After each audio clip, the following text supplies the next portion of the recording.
அனைவருக்கும் வணக்கம்.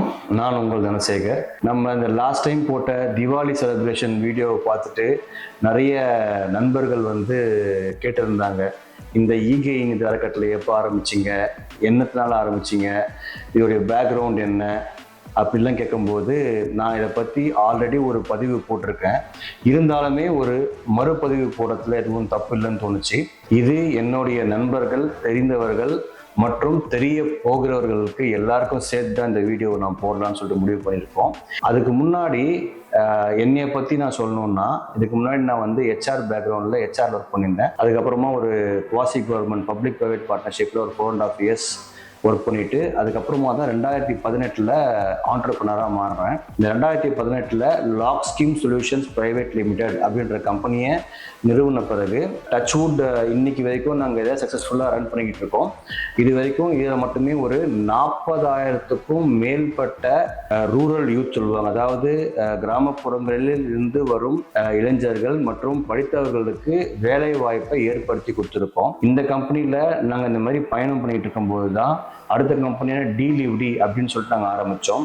Lock scheme login with us for skilled man power. இது நாப்ஸ் அண்ட் நாட்ஸ் அப்ரண்டிஸ்ஷிப் ப்ரோக்ராமில் தான் நாங்கள் எல்லாருக்குமே இந்த training and opportunity for getting the employment கொடுத்துட்டு இருந்தோம். இது பண்ணிட்டு இருக்கும்போது 2021 டிலிவ்டி டெவலப்பிங் லைவ்லிஹுட் டிபெண்டன்ட் கம்பெனி ஆரம்பிக்கிறோம். இதில் contract staffing plus permanent hiring for both IT and non IT, domestic and international பண்ணிக்கிட்டு இருந்தோம். இதெல்லாம் பண்ணிட்டு இருக்கும்போது இந்த சமூகத்திலிருந்து வந்த பிஸ்னஸ் மூலியமா எனக்கு கிடைச்ச ஒரு பேரு பிளஸ் பொருளை இந்த சமூகத்துக்கு திருப்பி கொடுக்கணும் அப்படின்ற ஒரு எண்ணத்துல ஆரம்பிக்கப்பட்டது தான் இந்த ஈகை நிதி அறக்கட்டளை.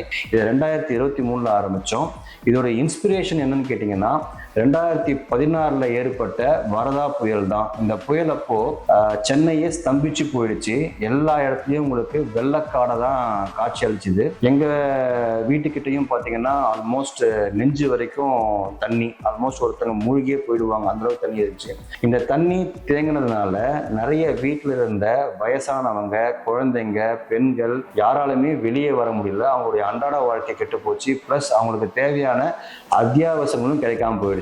அப்போ நாங்க ஒரு டீமா ஒரு 15 பேர் சேர்ந்து எல்லா இடத்துலையும் அப்ரோச் பண்ணி, பிளஸ் என்ஜிஓஸ் அப்ரோச் பண்ணி, கார்பரேஷன் அப்ரோச் பண்ணி அவங்களுக்கு தேவையான அத்தியாவசிய பொருட்கள் லைக் பால், டெட்டால், அவங்க தேவையான பிரெட்டு, சாப்பாடு இதெல்லாம் செஞ்சு கொடுக்கும்போது தான் ஏற்பட்ட ஒரு சின்ன சிந்தனை என்னன்னு கேட்டிங்கன்னா, இதை ஒரு இன்ஃபார்மலா பண்றதுக்கு பதிலாக ஏன் நம்ம ஃபார்மலா பண்ணக்கூடாது அப்படின்னு சொல்லிட்டு நான், என் தம்பிகள் மற்றும் நண்பர்கள் சேர்ந்து ஆரம்பிச்சது தான் இந்த ஈகை நிதி அறக்கட்டளை. இந்த ஈகை நிதி அறக்கட்டளையோட ஒரு பேஸ் என்னன்னு பார்த்தீங்கன்னா, ஈகை இனிது இயல்பு உடையார் வாழ்வு நீகா நிலைத்த செல்வம்.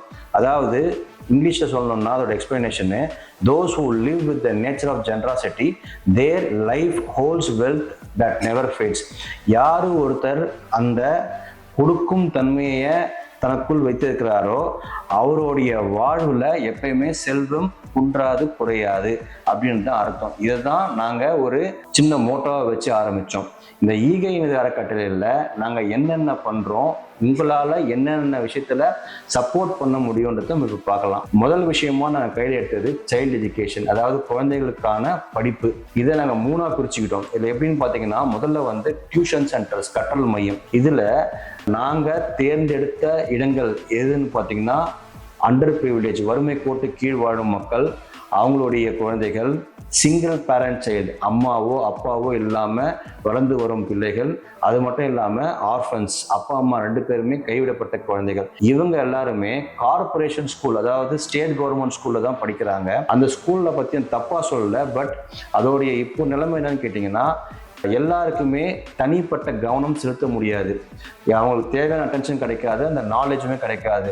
ஸோ என்ன பண்ணுவாங்கன்னா, ஸ்டாண்டர்ட்ஸ் ஏற ஏற ஆட்டோமேட்டிக்காக டியூஷன் சென்டர்ஸ் போய் அவங்களுடைய நாலேஜை அதிகப்படுத்திக்க விரும்புவாங்க. அன்ஃபார்ச்சுனேட்லி அவங்ககிட்ட அந்த தேவையான காசு இல்லாத பட்சத்தில் நாங்கள் ஒரு குவாலிஃபைட் டீச்சரை போட்டு ப்ளஸ் அந்த இடத்துக்குண்டான வாடகையும் கொடுத்து ஃபினான்ஷியல் எய்ட் மூலியமாக நாங்கள் நடத்திக்கிட்டு வரோம். இது மட்டும் இல்லாமல் ஒன்ஸ் அவங்க படித்து முடித்த பிறகு, இல்லைன்னா படிச்சுக்கிட்டு இருக்கும்போதே 10th-லேருந்து 12th போகிறதுக்கோ இல்லை 12th-லேருந்து காலேஜ் போகிறதுக்கோ அவங்களுக்கு தேவையான ஸ்காலர்ஷிப், அதையுமே நம்ம ஏற்படுத்தி கொடுக்குறோம். இது மட்டும் இல்லாமல் இந்த கார்ப்பரேஷன் ஸ்கூலில் படிக்கக்கூடிய மாணவர்கள் மாணவிகள் அவங்கள கிரீமி லேயர், அதாவது யார் ஓரளவுக்கு நல்ல ஒரு திறன் இருக்குது அவங்க கிட்ட, ஆனால் அவங்களால ஒரு பிரைவேட் ஸ்கூலில் படிக்க முடியாமல் இருக்குது, அவங்கள தேர்ந்தெடுத்து அவங்களுக்கு தேவையான கம்ப்ளீட் படிக்கிற உதவி காசு முதல் கொண்டு அவங்களுக்கு தேவையான books, note books, pencil, eraser எல்லாத்தையுமே அவங்களுக்கு வாங்கி கொடுத்து அவங்கள படிக்க வைக்கிறதுக்கு உண்டான விஷயங்களும் நாங்கள் பண்ணிக்கிட்டு இருக்கோம். மூணாவதாக இந்த சைல்டு எஜுகேஷனில் பார்த்தீங்கன்னா யூபிஎஸ்சி அண்ட் டிஎன்பிஎஸ்சி எக்ஸாம்ஸுக்கு, அதாவது கிராஜுவேஷன் மினிமம் 10th 12th இல்லை கிராஜுவேஷன் முடித்தவங்க யாருக்கெல்லாம் அந்த ஆசை இருக்குதோ, ஒரு ஆஸ்பிரேஷன் இருக்குதோ, எனக்கு வந்து ஒரு கவர்மெண்ட் ஆஃபீஸராக ஆகணும், இந்த நாட்டுக்கு நான் ஏதாச்சும் நல்லது பண்ணணும்னு துடிக்கிற இளைஞர்களை தேர்ந்தெடுத்து அவங்களுக்கும் இதே கிரைட்டீரியா தான், அண்டர் ப்ரிவிலேஜ்டு, அவங்களால படிக்க முடியாமல் இல்லை காசை கட்ட முடியாமல் இருக்கிற மாணவர்கள் ப்ளஸ் எஜுகேஷனில் குவாலிஃபிகேஷனில் ஓரளவுக்கு நல்லா மார்க்ஸ் எடுத்திருக்க மாணவர்களாக தேர்ந்தெடுத்து அவங்களுக்கு தேவையான காசுதவியை பண்ணி அவங்கள இந்த டியூஷன் சென்டர்ஸில் சேர்த்து அவங்கள இந்த யூபிஎஸ்சி அண்ட் டிஎன்பிஎஸ்சிக்கு படிக்க வச்சு செலக்ட் பண்ண வைக்கிறதுமே நாங்கள் பண்ணிக்கிட்டு இருக்கோம். இது ஃபர்ஸ்ட் குறிக்கோள். ரெண்டாவது குறிக்கோள் வந்து அடிக்ஷன் டு டிக்னிட்டி. இப்போ பார்த்தீங்கன்னா நிறைய ஸ்லம்ஸு இல்லைன்னா வந்து இந்த டவுன் ரோடன் ஏரியாஸில் பார்த்தீங்கன்னா மெயினாக அவங்களுக்கு ஒரு வாழ்வாதாரம் இருக்காது, இல்லைன்னா படிக்க வசதி இருக்காது. இந்த படிக்க வசதி இல்லாமல் வாழ்வாதாரம் இல்லாமல் இருக்கவனுக்கு சாப்பிட்றதுக்கு வழி இருக்காது. அவங்க தான் ஈஸி டார்கெட்டாக இருக்காங்க.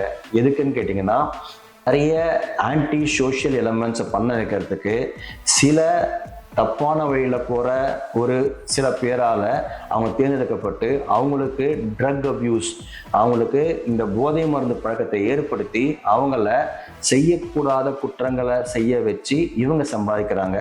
பட் இவங்களுமே அது ஒரு பெரிய பெருமையாகவும் இல்லை ஒரு பெரிய ஒரு தான் அப்படின்ற ஒரு கர்வத்துலையும் பண்ணிடுறாங்க. ஒன்ஸ் அவங்க ஜெயிலுக்கு போயிட்டு வெளியே வந்த பிறகு அவங்கள எல்லாருமே ரவுடி இல்லைன்னா வந்து தப்பான ஆளுன்னு சொல்லி முத்திரை கொடுத்தி இந்த சமூகத்திலேருந்து ஒதுக்கி வச்சிடுறாங்க. மீண்டும் மீண்டும் அவங்க ஒதுக்கப்படுறதுனால அவங்க தப்பு தான் பண்ணுறதுக்கு உண்டான வழியை வகுக்குது. ஸோ இதை நம்ம ஸ்டாப் பண்ணோம்னா ரூட் காஸ்ட்லேருந்து நம்ம அடிக்க ஆரம்பிக்கணும். ஸோ அந்த மாதிரி இளைஞர்களை தேர்ந்தெடுத்து அவங்களுக்கு தேவையான de addiction and rehabilitation centres approach பண்ணி அங்கேயும் காசு கட்டி அவங்கள டி அடிக்ஷன் பண்ண வச்சு அவங்கள வெளியே கொண்டு வந்து அவங்களுக்கு தேவையான திறன் மேம்பாடு, ஸ்கில் டெவலப்மெண்ட்டை கொடுத்து அது மூலியமா அவங்களுக்கு ஒரு வாழ்வாதாரம், லைவ்லிஹுட்டை நம்ம கிரியேட் பண்ணி கொடுக்குறோம். இது அவ்வளோ சுலபமாக நம்ம பண்ண போகிறது இல்லை. பட் எஸ், இது நிறைய கஷ்டங்கள் இருக்கும். அந்த கஷ்டத்தையும் மீறி இந்த ஒரு ஈகோ சிஸ்டம் சமுதாயத்தை நம்ம எப்படி உருவாக்கத்தான் நம்ம போராடிட்டு இருக்கோம். இதுக்கு உண்டான போலீஸ் சப்போர்ட்டுமே நம்மளுக்கு நிறைய இடத்துல கிடைக்குது. ப்ளஸ் இதில் இருக்கிற advisory board members as well as சில நல்லுள்ளங்கள் கொண்ட வாலண்டியர்ஸு நிறைய ஐபிஎஸ் ஐஏஎஸ் ஆஃபீஸர் இன்ட்ரடியூஸ் பண்ணி வச்சு இதுக்கு உண்டான வழிகளை நாங்கள் பண்ணி கொடுக்குறோம். நாங்கள் நோ கிரிமினல் ரெக்கார்ட்ஸ் ஃபவுண்டுன்ற லெட்டரை கொடுத்து அவங்களுக்கு உண்டான வாழ்வாதாரத்தை நாங்களே ஏற்படுத்தி கொடுக்குறோம்னு முன் வந்திருக்காங்க. ஸோ இந்த இனிஷியேட்டிவ் தான் ரெண்டாவது இனிஷியேட்டிவ். மூணாவதாக பார்த்தீங்கன்னா நாங்கள் பண்ணுற இனிஷியேட்டிவ் வந்து பாமியாரா ரீஸ்டோரேஷன், பனைமர மறுசீரமைப்பு. இந்த பனைமரம் வந்து ஒரு காலத்தில் தமிழ்நாடோட அடையாளமாக இருந்துச்சு. நீங்கள் எங்கே பார்த்தாலுமே இந்த பனைமரம், பனைத்தொழில் வந்து சிறந்து விளங்கி இருந்துச்சு. ஆனால் ஒரு பாயிண்ட் ஆஃப் டைமில் இந்த கள்ளுக்கடை ஒழிப்பு, கண்டிப்பாங்க மது நாட்டுக்கும் வீட்டுக்கும் கேடு. அது எந்த ஃபார்மில் இருந்தாலும் சரி, கல்லாக இருந்தாலும் சரி, விஸ்கியாக இருந்தாலும் சரி, பிராண்டியாக இருந்தாலும் சரி, any kind of alcohol for that matter. ஆனாலுமே இது வந்து ஒரு பெரிய பாலிடிக்ஸுங்க. இதுக்குள்ள நம்ம போக விரும்பலை. பட் கள்ளுக்கடை வேணான்னு சொன்னவங்க கண்டிப்பாக ஆல்கஹாலும் வேணான்னு சொல்லியிருக்கிறோம். கள்ளுக்கடையை மட்டும் முயற்சிட்டு இந்த ஒயின் ஷாப்பை கொண்டு வந்து ஒரு தப்பான ஸ்டாண்டை தான் எனக்கு தோணுது. இது என்னுடைய பெர்ஸ்பெக்டிவ். இதில் பார்த்தீங்கன்னா இந்த கள்ளுக்கடை இருக்கும்போது இந்த கல்லை கரெக்டான அளவில் சாப்பிட்னு வந்தால் அதுவே ஒரு மருந்தாக நம்ம வந்து பார்த்துட்டு இருந்தோம். இந்த ஒரு மரத்துக்கல் 48 நாள் சாப்பிட்டா உடம்பு தேக்கு மாதிரி ஆகிடும், அதுவே பல வியாதிகளுக்கு மருந்தாக மாறும். இந்த மாதிரி நிறைய விஷயங்கள் சொல்லியிருக்காங்க. ஆனால் எதுவுமே அளவுக்கு மீறி போகும்போது தான் அதோடைய சைடு எஃபெக்ட்ஸ் இல்லை அதோடைய பாதிப்புக்கு நம்ம ஆளாகிறோம். ஸோ இது ஒரு பக்கம் இருக்க, இது மட்டும் இல்லாமல் இந்த பனை மரங்களை எப்படி பாதுகாக்கிறது, இந்த பனை மரத்தை நம்பி வாழ்வாதாரத்தை ஏற்படுத்திக்கிட்டு இருக்கிற பாம் ஒர்க்கர் சொல்லுவாங்க, அந்த பனை ஏரிகள், அந்த பனைமர தொழிலாளிகளை எப்படி நம்ம காப்பாற்றுறது. ஏன்னா இவங்களுக்கு உண்டான வாழ்வாதாரம் நம்ம கொடுக்கலன்னா மறுபடியும் பனை மரத்தை யாருமே பாதுகாக்க முடியாது. நமக்கு பின்னாடி வரும் சந்ததிகளுக்கு பனை மரம்னு ஒன்று இருந்துச்சு, இப்படி தான் இருக்குன்னு சொல்லிட்டு ஃபோட்டோவில் தான் காட்ட முடியும். நம்மளால நேரில் காட்ட முடியாத நிலைமைக்கு நம்ம மாறிடுவோம். அதனால தான் இப்போ கவர்மெண்ட்டு பனை மரத்தை வெட்டக்கூடாதுன்னு சொல்லிட்டு ஸ்ட்ரிக்டான ரூல்ஸ்லாம் போட்டிருக்காங்க. ப்ளஸ் நம்ம அதை இழந்துட்டோம், மறுபடியும் அதை மீட்டெடுக்கணும்னு சொல்லிட்டு தான் நாங்கள் போராடிட்டு இருக்கோம். இது இருக்கிற பனை மரத்தை காப்பாற்றுறது மட்டும் இல்லாமல் ரைட் ஃப்ரம் சாப்ளிங், அதாவது அதுக்குண்டான விதையை போட்டு அதை எப்படி வளர்க்கணும், அதுலேருந்து வரக்கூடிய பொருட்களை எப்படி எடுத்து வியாபாரம் பண்ணணும். ஃபார் எக்ஸாம்பிள், அதுலேருந்து வர நுங்கு, பதநீர் இதெல்லாம் எடுத்து எப்படி வியாபாரம் பண்ணலாம். இதை விட அந்த பனை மட்டையிலேருந்து செய்யக்கூடிய கலைப்பொருட்கள், கைவினை பொருட்களை எப்படி ஏற்றுமதி பண்ணலாம். ஏன்னா இதெல்லாம் பண்ணுறாங்க, லோக்கல் மார்க்கெட்டில் அவங்களுக்கு அந்த அளவுக்கு காசு ஈட்ட முடியல. இதே வெளிநாட்டில் நிறைய மக்களுக்கு இது பிடிச்சிருக்குது. இதை எப்படி அவங்களுக்கு அந்த அறிவை, திறனை ஊட்டி அவங்கள இந்த வியாபாரத்தை பண்ண வைக்கணும் அப்படின்ற ஸ்கில் டெவலப்மெண்ட் ஆக்டிவிட்டியுமே நம்ம எடுத்துருக்கிறோம். இதை பண்ண வச்சிட்டோம்னாலே ஆட்டோமேட்டிக்காக அவங்களுக்கு தேவையான வாழ்வாதாரம் கிடைச்சிருச்சுன்னா இந்த தொழிலை யாரும் விடவே மாட்டாங்கங்க. ஸோ இந்த 3 தான் நாங்கள் குறிக்கோளை வச்சு பண்ணிக்கிட்டு இருக்கோம். இது இல்லாமல் இந்த மாதிரி தீபாவளி, பொங்கல், நியூ இயர், இல்லைனா வருஷ பிறப்பு, இல்லைனா கிறிஸ்மஸ்ஸு, ரம்ஜான், இந்த மாதிரி பண்டிகைகளில் குழந்தைகள் மற்றும் வயதானவர்களுக்கு தேவையான புத்தாடை, நியூ ட்ரெஸ்ஸஸ், ஸ்வீட்ஸ், இனிப்புகள் மற்றும் கிராக்கர்ஸ், பட்டாசுகள், இல்லைனா அவங்களுக்கு தேவையான ஒரு சில கரும்பு, பொங்கல் இருந்தால் கரும்பு, அந்த மாதிரி தேவையான பொருட்களை நம்ம டொனேஷன் மூலிமா கலெக்ட் பண்ணி கொடுத்துக்கிட்டு இருக்கோம். இது ஒரு பக்கம் இருக்க, நம்மளுமே மற்ற என்ஜிஓ மாதிரி ட்ரீ பிளான்டேஷன், அதாவது ட்ரீன்றது சாப்ளிங், அதாவது மரம் கன்று நடுதல், இதை ஒரு பெரிய அளவில், தேசிய அளவில் பண்ணணுன்றது தான் எங்களுடைய ஆசை. இதுக்கு உண்டான வேலைப்பாடுகள் விரைவாக நடந்துட்டு இருக்குது. இதுக்குன்னு ஒரு டீம் ஒர்க் பண்ணிக்கிட்டு இருக்காங்க. அது மட்டும் இல்லாமல் ஒரு மாரத்தான் ஒன்று வச்சு அதுலேருந்து வர காசையுமே இந்த மாதிரி என்ஜிஓவில் இருக்கிற ஆக்டிவிட்டீஸ் பண்ணுற மக்களுக்கு ஏதாச்சும் நல்லது செய்யணும்னு தான் நாங்கள் ட்ரை பண்ணிக்கிட்டு இருக்கோம். அந்த 3 குறிக்கோள் இல்லாமல் மற்ற டொனேஷன்ஸுக்குமே நாங்கள் எடுத்து பண்ணலாம் தான் ட்ரை பண்ணிக்கிட்டு இருக்கோம். ஸோ இந்த வீடியோ பார்க்குற எல்லா நல்லுள்ளங்களும் உங்களால் முடிஞ்ச டொனேஷன்ஸையோ, இல்லை உங்களுக்கு தெரிஞ்ச ஃப்ரெண்ட்ஸ் யாராச்சும் சிஎஸ்ஆர் ஹெட்டாவோ, இல்லை சிஎஸ்ஆர் டிபார்ட்மெண்ட், சிஎஸ்ஆர்னா கார்பரேட் சோஷியல் ரெஸ்பான்சிபிலிட்டி, இந்த மாதிரி சிஎஸ்ஆர் ஆக்டிவிட்டி பண்ணுறதுக்குன்னு சொல்லி கம்பெனிகளுக்கு ஒரு வரைமுறை கொடுத்துருக்காங்க. என்னென்னு பார்த்தீங்கன்னா, ஒன்று நெட்வொர்த் 500 crores, இல்லை டர்ன் ஓவர் 1000 crores, இல்லை நெட் ப்ராஃபிட் 5 crores. இந்த 3 கைட்டில் ஏதாச்சும் ஒரு கைட்டில் வந்தாங்கன்னா அவங்க சிஎஸ்ஆர் 2% அந்த டோட்டல் அமௌண்ட் கொடுக்கலாம். அவங்க அந்த மாதிரி ஏதாச்சும் கம்பெனிஸ் தெரியும், அந்த கம்பெனிஸ் ஒர்க் பண்ணுற சிஎஸ்ஆர் ஏதாச்சும் இந்த வீடியோஸை பார்த்தாங்கன்னா கூட அவங்க முன் எங்களுக்கு சப்போர்ட் பண்ணலாம். இதெல்லாம் தான் நீங்கள் பண்ணக்கூடிய donation, contribution and support to the NGO.